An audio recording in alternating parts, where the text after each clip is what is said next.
بسم اللہ الرحمن الرحیم۔ صرف 5 منٹ کا مدرسہ قرآن و حدیث کی روشنی میں 7 رجب المرجب۔ نمبر 1، اسلامی تاریخ۔ حضرت عثمان غنی رضی اللہ تعالی عنہ۔ آپ کا نام عثمان کنیت ابو عبداللہ اور والد کا نام عفان ہے۔ آپ رضی اللہ تعالی عنہ رسول اللہ صلی اللہ علیہ وسلم کی پھوپھی زاد بہن کے بیٹے تھے اور حضور صلی اللہ علیہ وسلم سے 6 ماہ چھوٹے تھے۔ حضرت عثمان رضی اللہ تعالی عنہ اسلام لانے والے چوتھے شخص ہیں۔ رسول اللہ صلی اللہ علیہ وسلم نے نبوت کے بعد اپنی صاحبزادی حضرت رقیہ رضی اللہ تعالی عنہ کی شادی حضرت عثمان رضی اللہ تعالی عنہ سے کر دی تھی۔ جب حضرت رقیہ رضی اللہ تعالی عنہ کا انتقال ہو گیا تو حضور صلی اللہ علیہ وسلم نے اپنی دوسری صاحبزادی حضرت ام کلثوم رضی اللہ تعالی عنہ کی شادی ان سے کر دی۔ اسی لیے حضرت عثمان رضی اللہ تعالی عنہ کو ذو النورین کہا جاتا ہے۔ آپ رضی اللہ تعالی عنہ نے حبشہ اور مدینہ دونوں کی ہجرت فرمائی۔ جس طرح آپ رضی اللہ تعالی عنہ صحابہ کرام میں بہت مالدار تھے، اسی طرح سب سے زیادہ سخی اور خدا کی راہ میں خرچ کرنے والے بھی تھے۔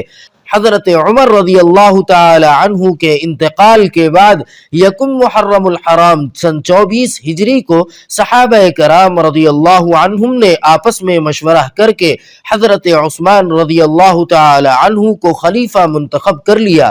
اس طرح آپ رضی اللہ تعالی عنہ مسلمانوں کے تیسرے خلیفہ بنے۔ نمبر 2، اللہ تعالی کی قدرت۔ اونچے اونچے پہاڑ کس نے بنائے؟ اللہ تعالی نے زمین کو پانی پر بچھایا، پھر اس پر بڑے بڑے پہاڑ ایسی حکمت سے گاڑے کہ اس کا جتنا حصہ زمین کے اوپر ہے اس سے کہیں زیادہ زمین کے نیچے ہے۔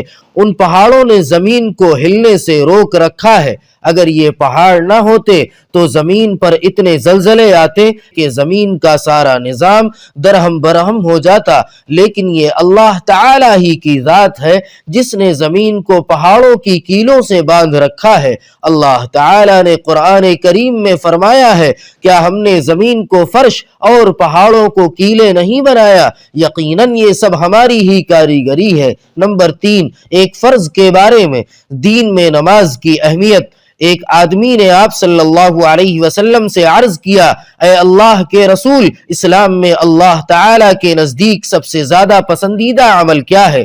آپ صلی اللہ علیہ وسلم نے فرمایا، نماز کو اس کے وقت پر ادا کرنا، اور جو شخص نماز کو جان بوجھ کر چھوڑ دے اس کا کوئی دین نہیں ہے، اور نماز دین کا ستون ہے۔ نمبر 4، ایک سنت کے بارے میں۔ ہر نماز کے لیے تازہ وضو کرنا۔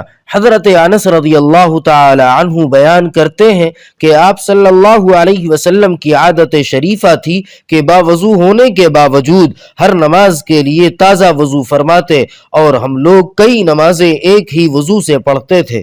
نمبر 5، ایک اہم عمل کی فضیلت، آپس میں صلح کرانا۔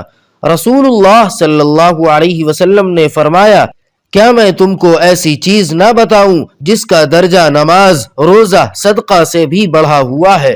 صحابہ کرام رضی اللہ عنہم نے عرض کیا، اے اللہ کے رسول، ضرور بتائیے۔ آپ صلی اللہ علیہ وسلم نے فرمایا، 2 آدمیوں کے درمیان صلح کرانا اور آپس کا اختلاف تو دین کو تباہ و برباد کر دینے والی چیز ہے۔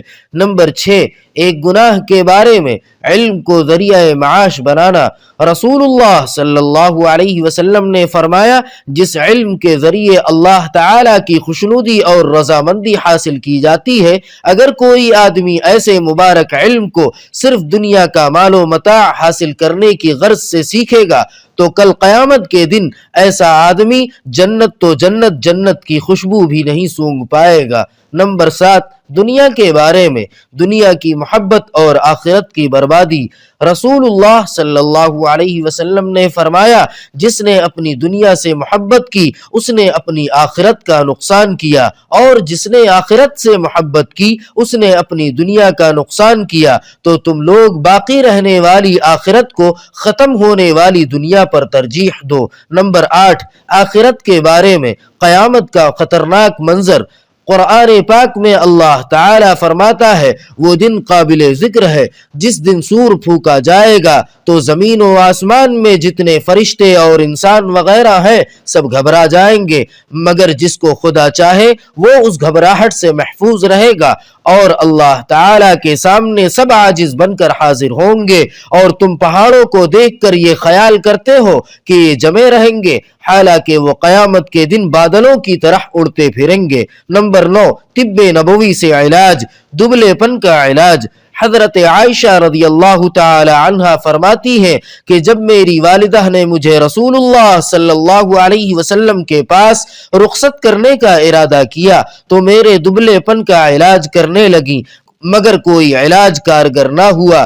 پھر میں نے تر کھجوروں کے ساتھ ککڑی کھانا شروع کیا تو میں معتدل جسم والی ہو گئی، یعنی دبلا پن دور ہو گیا۔ نمبر 10، قرآن پاک کی نصیحت۔